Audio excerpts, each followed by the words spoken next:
Good morning everyone, it's Eric Yang. It's Kaden. It's Devin. And it's day 2 here in Osaka. We actually have a lot of things to do today. We just woke up, so we're gonna get some food shortly at a udon restaurant in the Doutonbori area. And then followed by a trip outside of Namba district. We're gonna head out to Japan's oldest single malt distillery, which is the Yamazaki Distillery. And that's gonna be about an hour trek. We're gonna come back into town and explore street foods with a couple friends. So lots of things to do today, and let's get it started. Let's go.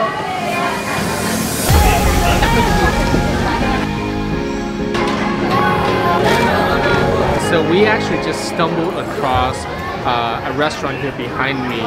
It's called Doutonbori Imai Honten. Hopefully I pronounced that correctly. But it's serving some Japanese udon.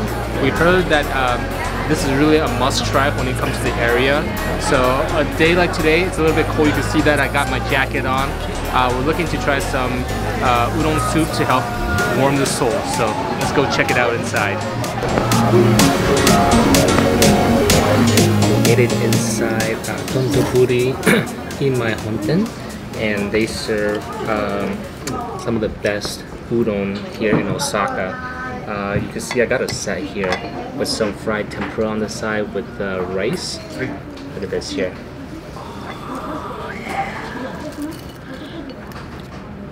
And they equipped us with some tempura sauce. I'm going to pour this over shortly.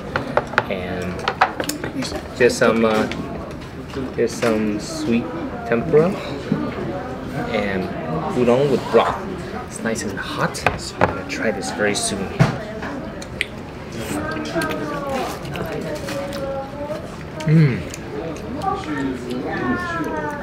The first thing is the flavor is very, very clean. You know, it doesn't feel oily at all, and it's really, really good, especially during a cold day like today here in Osaka. I could taste the fish essence in the broth.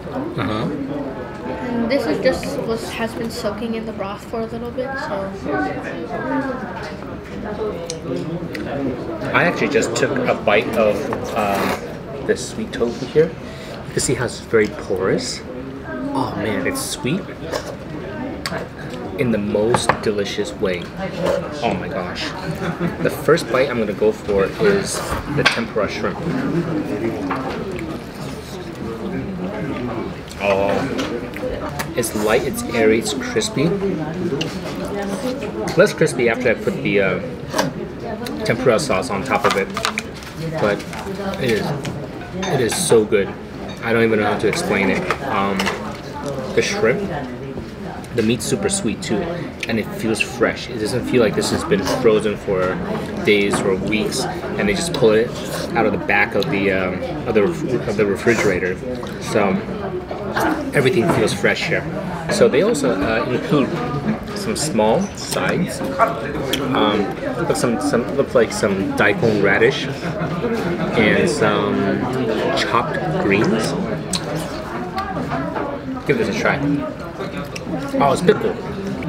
Nice acid flavor to add some complexity to the bowl rice.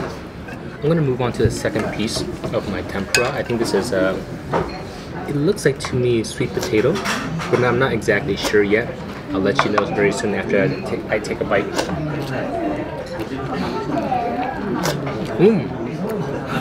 It's actually ginger. This is the first time I've ever had ginger in a tempura form. Very unique. It's a little bit salty though. So the boys and I are gonna continue eating for the rest of our meal, and we'll catch up with you shortly.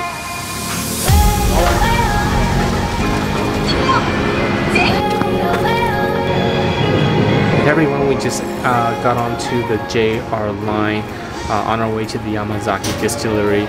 One word of advice if you're going to be taking the JR line is make sure to do your homework in advance. There's not much translation going on with the directions, so we had a little bit of a trouble trying to figure out how to get to the Yamazaki Distillery from Osaka. So again, if you're going to be hopping on the JR line anytime soon, just be prepared to do your homework in advance. The regular subway has English, so you'll be fine for that. But we're about 3 or 4 stops away. Should be about a 10 to 15 minute ride. And we'll see you at the distillery.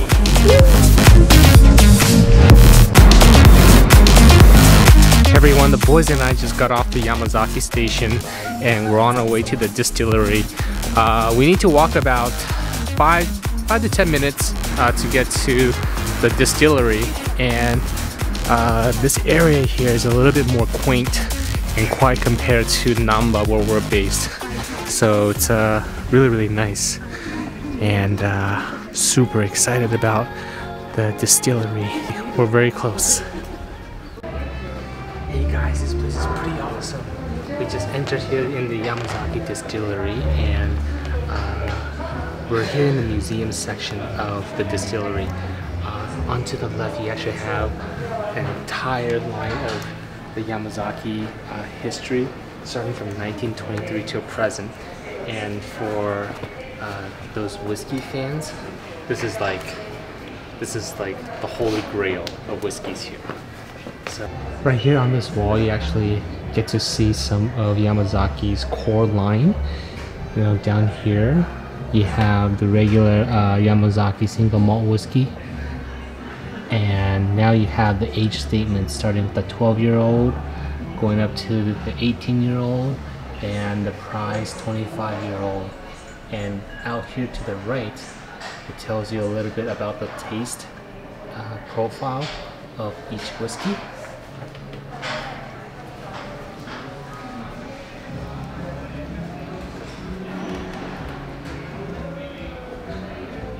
Marmalade, peach, coconut, sweet vanilla.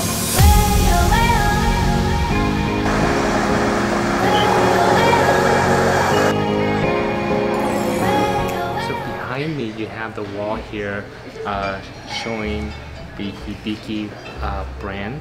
This is still part of the Yamazaki Distillery brands, and the Hibiki line is all about blended whiskey. So that basically means they take whiskey from different barrels and they just blend it together and they come up with that flavor. So right here is a 17-year-old, which basically means the whiskey that is in here is at least aged 17 years.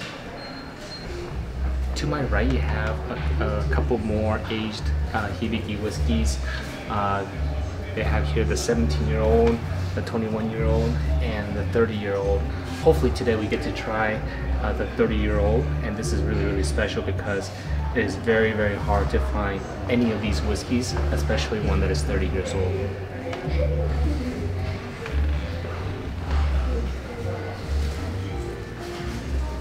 Hey! These Hibiki whiskeys are older than me! Oh! But they're younger than you. Oh! One thing that's really unique is the Suntory Giant actually merged with Beam in 2014. So all the brands that you see here on the wall is now owned by Beam Suntory, the new entity that was created through the merger. So it's very unique and interesting to see what many people think is a Japanese brand having Canadian whiskey or having some traditional Scotch in their brand portfolio. But this is really all part of Beam Suntory's whiskey portfolio. It's really interesting.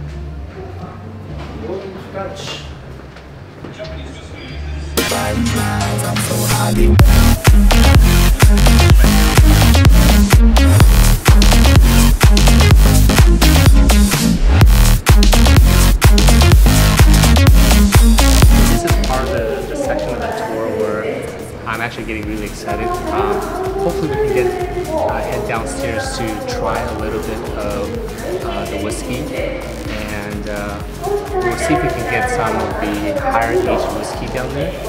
Let's see.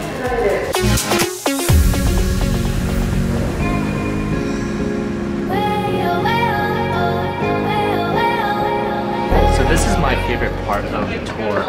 We actually got 4 different whiskeys here, starting with the Yamazaki 12-year-old sherry, and we have the Hakushu 25-year on the left.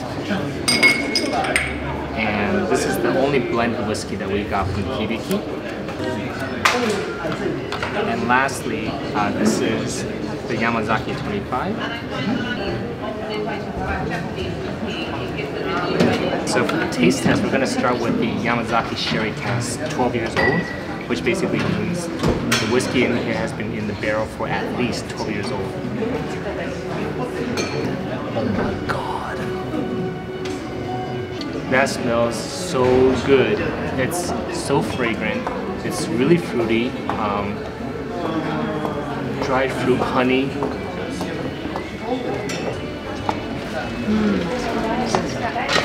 Time for the taste test.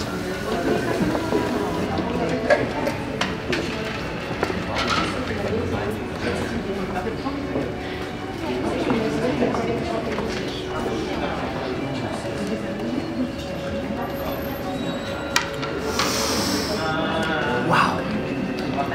That is an experience. I don't think I've ever had any whiskey that tasted so smooth for a 12-year-old. I think one of the things that Yamazaki Distillery is known for is the natural mineral water here, which is the #1 ingredient for whiskey. And so I think with really good high quality water, it really translates through the flavor in the whiskey. So this is the 12-year-old and it's really, really good. We're gonna move on to the second taste here, which is the Hakushu. With Hakushu, you're supposed to smell a little bit more about the forest nature, the clean nature, and maybe pine needles. So let's see what this is all about. I smell rainforest, and if Japan had a rainforest, it's here in this cup. Pine needles. Definitely foresty. Right? Yeah, so I think this is the Hakushu line is very unique because it's just that forest, refreshing, waterfall nature. It feels like I've gone on a hike somewhere up in the mountains, and it's damp, rainy, and it's very refreshing. The next thing that we're gonna try is the only blended whiskey in the lineup that we got, and this is the Hibiki 30. 30 years old. This whiskey is almost as old as me, and that is amazing. Oh my gosh. I smell a lot of flowers with honey.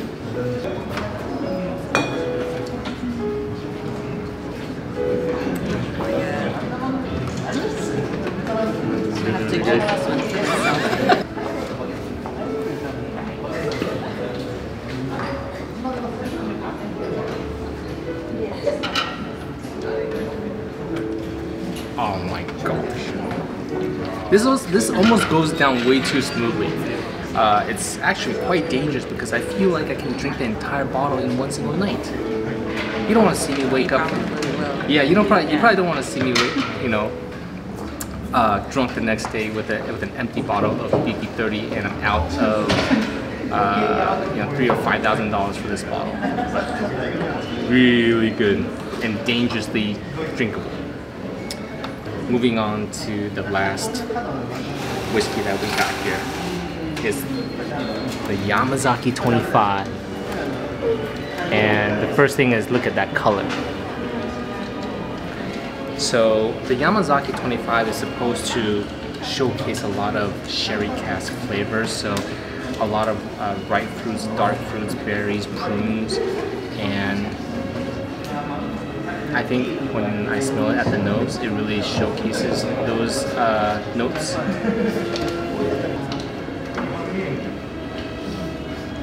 Good stuff. Oh my.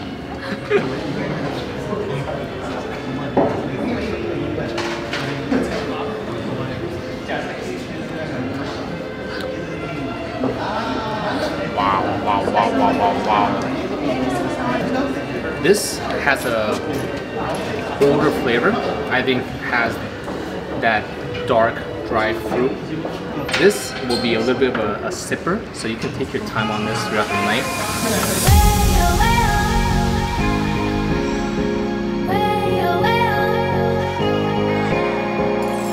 We just finished the Yamazaki Distillery tasting tour. Unfortunately today we were not able to see the production process because we were unable to get a reservation for that tour. For those who are interested in that tour, make sure to book that tour way in advance. So the last time I checked, you need to book that about 2 to 3 months in advance. But nevertheless, we were able to try out Yamazaki's what we consider best whiskeys. We had the Yamazaki 25, the Hakushu 25, the Hibiki 30, and the Yamazaki Sherry Cask 12-year-old, all of which we consider legendary. And the boys had their Suntory milk. So I think everybody's really happy right now. And I think after all that drinking, we're a little bit hungry. So we're gonna head back to Namba right now and see if we could find some street food to fill our bellies. So we'll see you shortly. Let's go!